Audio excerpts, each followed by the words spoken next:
আজকে আপনারা অনলাইনে একটি ভিডিও দেখেছেন, ভৈরবের ভিডিও। ভৈরব জেলা বাস্তবায়নের দাবিতে আজকে রেলপথ অবরোধ ছিল। সেই রেলপথ অবরোধে তারা ট্রেনে ঢিল ছোড়ে, পাথর ছোড়ে।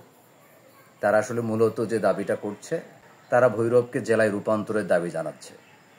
যদিও তাদের দাবিটা শেষ পর্যন্ত সহিংসতায় রূপ নিয়েছে, আমরা এমনটা বলছি না।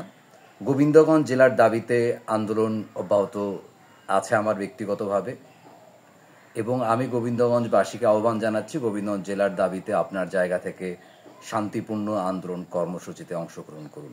আপনি আপনার প্ল্যাটফর্মে থেকে জেলার দাবি তুলুন। গোবিন্দগঞ্জ জেলার দাবি একটি যৌক্তিক দাবি। গোবিন্দগঞ্জ জেলা হলে গোবিন্দগঞ্জের আর্থসামাজিক অবস্থার আমূল পরিবর্তন হবে।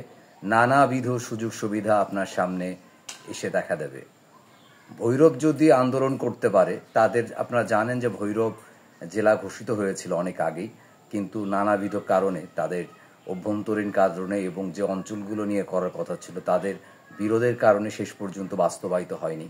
গোবিন্দগঞ্জের ক্ষেত্রে সেই সমস্যাটি নেই। গোবিন্দগঞ্জ জেলায় যে অঞ্চল নিয়ে একটা পূর্ব থেকেই রুট প্ল্যান রয়েছে, সেটা বাস্তবায়ন করতে গেলে খুব বেশি সমস্যার সম্মুখীন হতে হবে না। তাই আপনাদের কাছে আহ্বান জানাচ্ছি, যে যে অবস্থায় আছেন, যে যে প্রেক্ষাপটে রয়েছেন, যার যে প্ল্যাটফর্ম রয়েছে, সেই প্ল্যাটফর্ম থেকে গোবিন্দগঞ্জকে জেলায় রূপান্তর করার জন্য দাবি তুলুন। আপনি না চাইলে আপনাকে কেউ দেবে না। এই জগতে কারোর জন্য ক্ষেত্র তৈরি হয়ে থাকে না, ক্ষেত্র তৈরি করে নিতে হয়।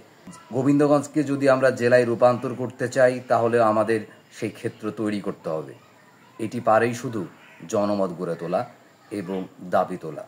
দাবি তুলুন, দাবি তুলুন, দাবি তুলুন। গোবিন্দগঞ্জ জেলা চাই।